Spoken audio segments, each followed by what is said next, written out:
Aloha, and welcome to Books, Books, Books, a talk show on books that you should know about. I'm your host, Mihaela Stoops, and today we're talking about the chemistry of love, based on the book titled The Molecule of More by Daniel Z. Lieberman and Michael E. Long. My guest is Kathy Davey, a fellow member of the West Maui Book Club. And Kathy also has a long career as an attorney, and she's also a licensed real estate agent in Hawaii.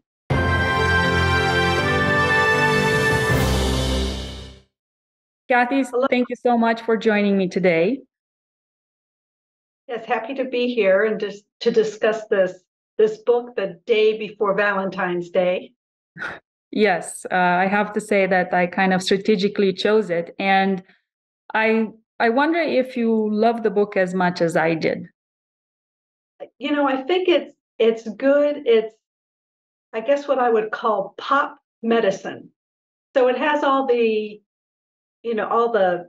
references for the real scientist, but in terms of the layperson reading about the very complicated chemistry of the brain, it's fun. It's fun to read. And when I read it, I thought, oh, well, that's why I did that. That must be it. And I think a lot of the examples, especially the example of love, and it goes back to, maybe I'm getting ahead of myself, about the chemical of more, which is dopamine. That's right. This book is primarily about dopamine and how it influences our decisions, not only in love, but also in, the political choices we make and our creativity, the kind of jobs we have, and so on. And I agree with you. It was, for somebody that doesn't know much about neuroscience, I could easily understand most of it. And there were very many practical examples, and that was really good. For instance, I think it's a pretty good book for marriage counseling because it kind of explains what are the chemicals that get that in our brain that control, falling in love, being in love, getting married, the choices that we make. Right. So dopamine is called the chemical of more, but you could also think of it as a chemical of anticipation. And if you've ever anticipated getting something, it's, oh, you're going to get it. Oh, it's so exciting. And then when you finally get it, such as a boyfriend or a girlfriend, well, it's not quite as exciting. As my husband said, oh, we passed the excitement stage. We're now in the boring part of marriage. So you go through this anticipation and you want more and you're surprised. And the author gave a very good example of a guy that walks to work every day. And then one day he walks to work and a new bakery has opened up. And he smells the coffee and it's like, oh, this anticipation. And he smells the French pastries and he goes in and it's the best coffee in the world and it's the best pastry he's ever had. And then by the end of the week, it's just another coffee shop because the anticipation, the dopamine rush, the high has given way to the everyday. Well, yet most books and most movies, all we see is actually this rush of dopamine, the pursuit of love, the hunt, um, the chase, and we don't see a lot of movies or a lot of books of what happens once you get married and how one should transition to different kind of chemicals, the here and now chemicals that kind of tell you need to enjoy what you have and not, pursue something else. Right. Most movies end where the the here and now chemicals, kick in because you're right. The whole movie's about the chase and then it ends, or else the movie is about a disastrous divorce. But then when the couple sees each other again, oh, the dopamine reignites. So it is kind of an up and down. But so I thought it was interesting how the author discussed the the give and take in the brain. So dopamine is anxiety and anticipation and the thrill of the hunt, but then it's balanced by what he called control dopamine. So future thinking, the excitement of, I want to climb that mountain, and then the actual planning of a future event that's not the here and now. It's an abstract future event. And then he talked about the creativity of painters, for example, or authors, any type of artist. They've got this creativity part that perhaps makes their brain out of balance. So you have the anticipation, and then another part of dopamine jumps in, which is the control, which makes you plan. And then you have the here and now, which is be satisfied with what you have. It's the contentment part. So it's interesting, the interaction of the emotions and the brain chemicals. And I think the author uses the term companionate love, meaning exactly that we've switched once we're married, we've switched from all that excitement to more of a friendship type of relationship. And I have to say, this book kind of challenged me to assess, where do I stand in my relationships, my marriage, and all other relationships, as a matter of fact. Well, it also challenged you to think what, for example, I have moved, constantly in my life. And I thought, gee, maybe I've got like too much dopamine in my brain, and I move someplace and then I get tired of it. And then I move someplace else and I get tired of it, and have never really gotten to the satisfaction stage like I should have. And I know that I remember when I was in high school, I had a friend, and she knew she wanted to be a nurse, and she became a nurse, and she's been happy being a nurse. And I was always amazed that she was content. Well, I went from numerous careers in numerous states and numerous countries, and was always searching for the next. And there she was, happy, and she knew it from high school. I was just about to ask you, how is dopamine working for you? Because, obviously, we all have more or less of it. And it shows in many ways. Some people may know about all the correlation to drug addiction, but there are other things that express dopamine, and that would be, your desire to move from one place to another. In this case, in my case, I discovered through this book that planning a trip gives me a rush of dopamine. And I never thought of it before I read this book, but that's what it is. Another example that he gave that I experienced is how dopamine is that, the excitement and the anticipation, and then it's balanced by control. And then that's further balanced by the here and now emotions. And some of the here and now emotions are what we think of from an evolutionary perspective, such as fight or flight. And when those emotions take over, then it balances back to the dopamine. And I remember one time, many years ago, I was in a hardware store, and there was an armed robbery. And the guy came in with an assault weapon, and he yelled at everybody to hit the floor, which I was happy to comply with.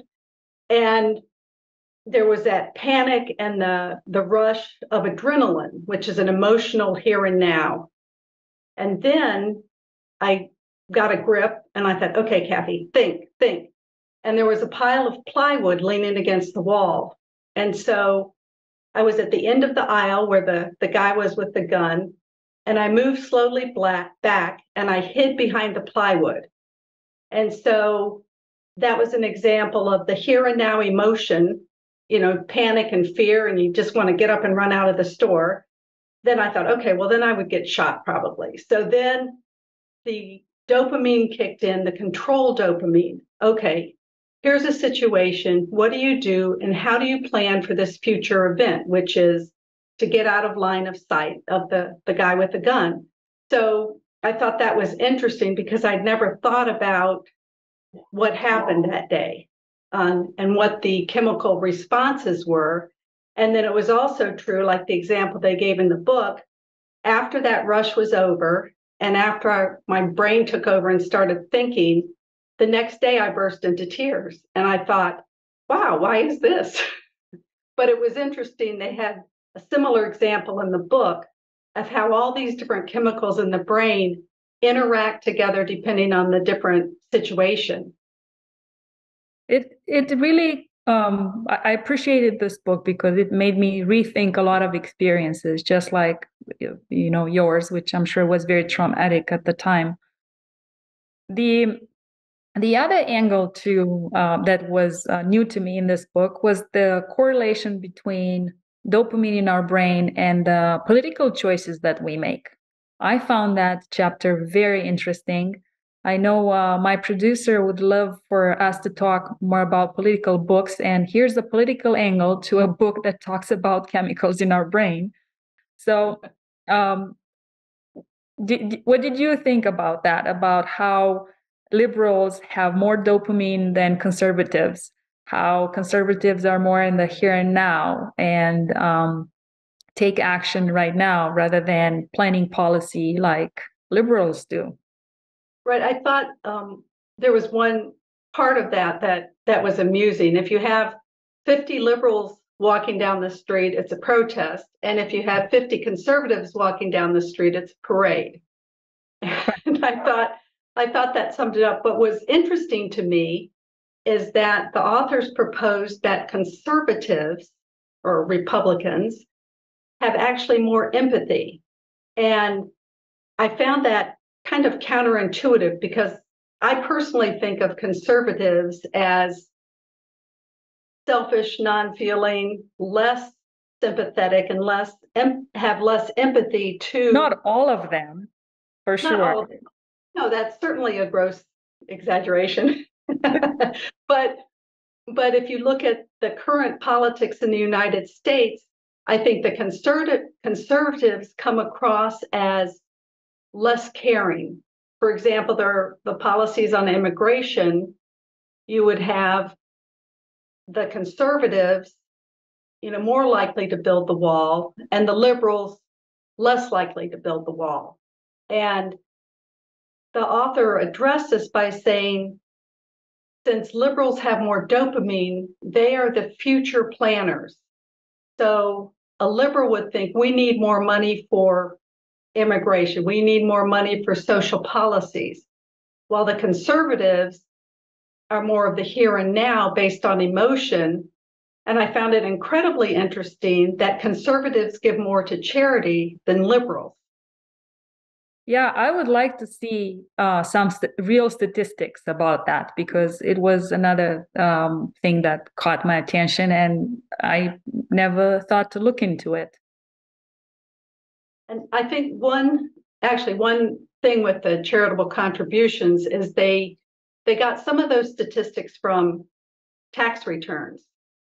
And so conservatives are more likely to itemize and try to maximize their tax deductions, while liberals are less likely. So some of it's skewed, and also we kind of have to keep in mind how many other factors there are that influence our actions other than dopamine and norepinephrine and serotonins, that the input we get from the entire environment, not just trees environment, but the environment we live in, our political environment, our work environment, are probably much stronger than these primitive urges based solely on chemicals.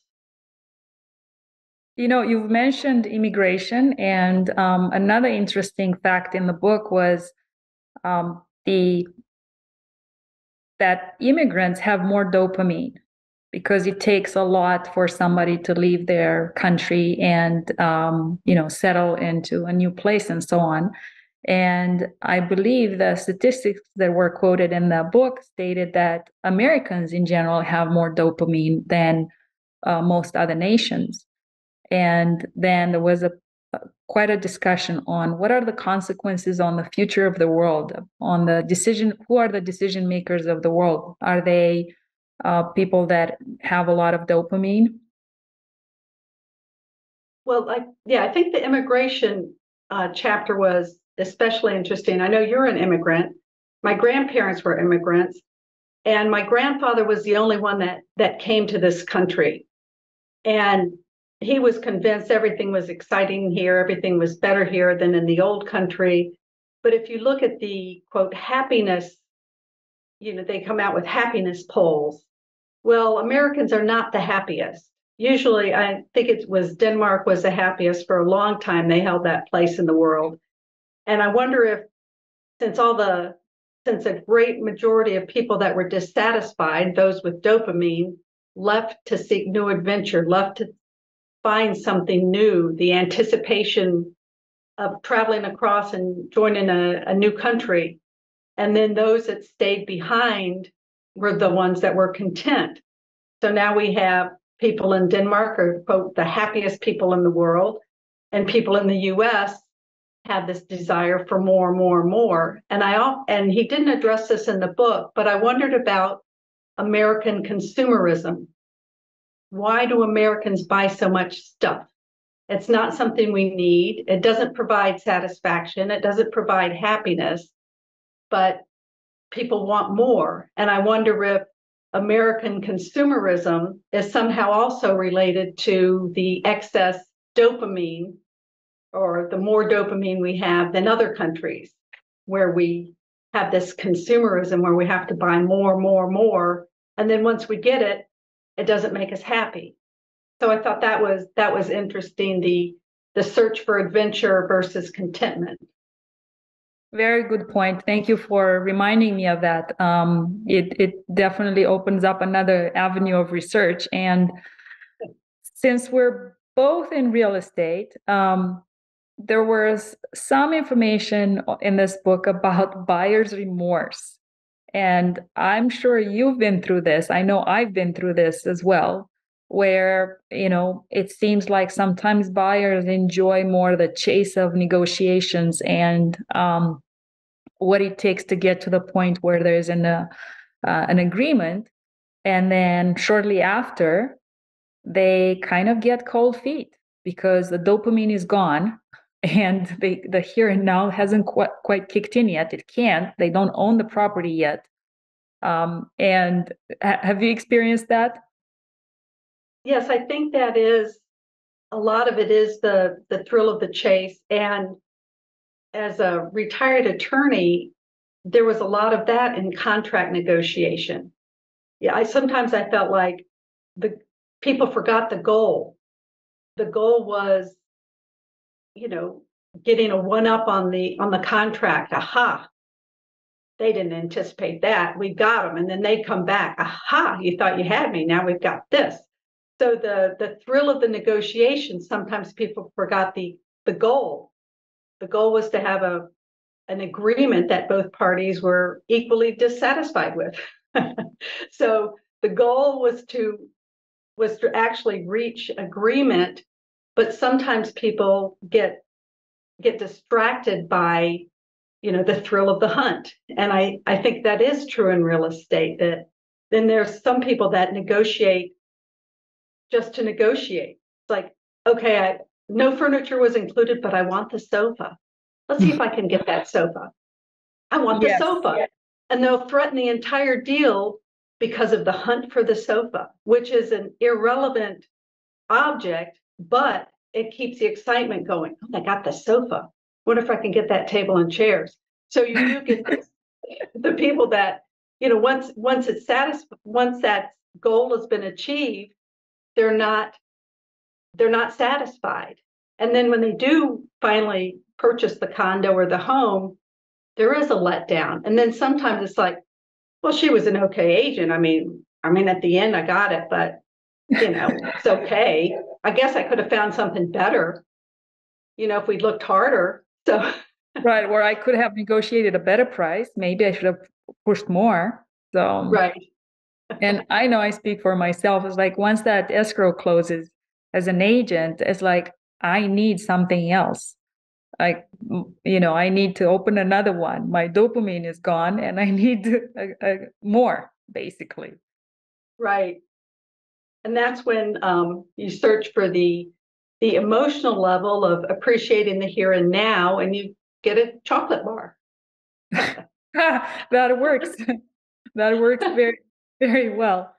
Well, so I guess the last thing I want to touch upon was the fact that construction workers were considered as people that managed to somehow balance dopamine and the here and now chemicals in their brain the best, because they get um, the thrill of planning something, and then they use their brain and their hands to actually build something.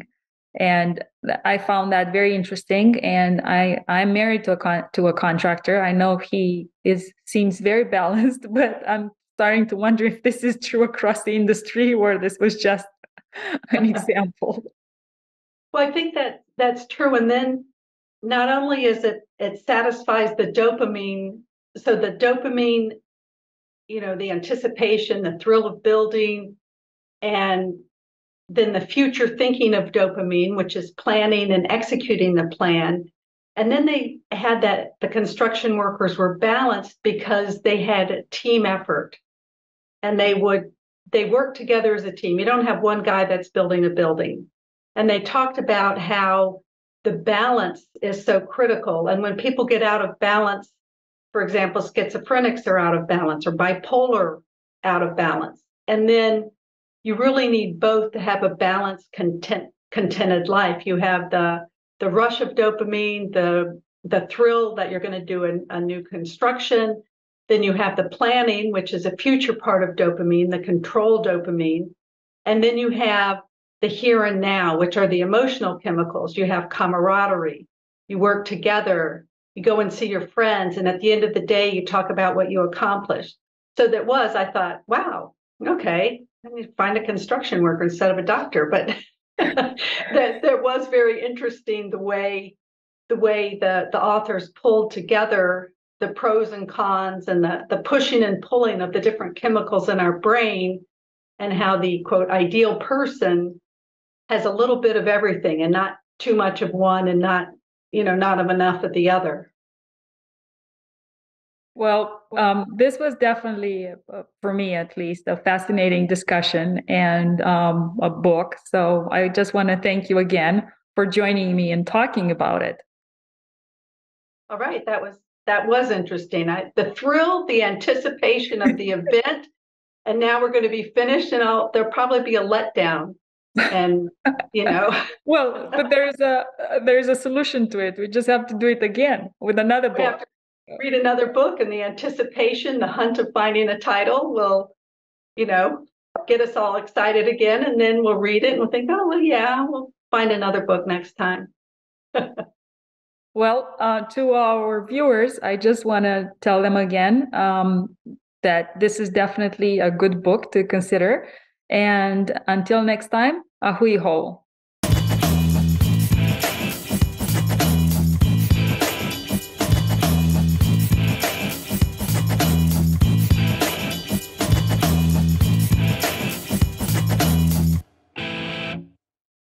Thank you so much for watching Think Tech Hawaii. If you like what we do, please like us and click the subscribe button on YouTube and the follow button on Vimeo. You can also follow us on Facebook, Instagram, and LinkedIn, and donate to us at thinktechhawaii.com. Mahalo.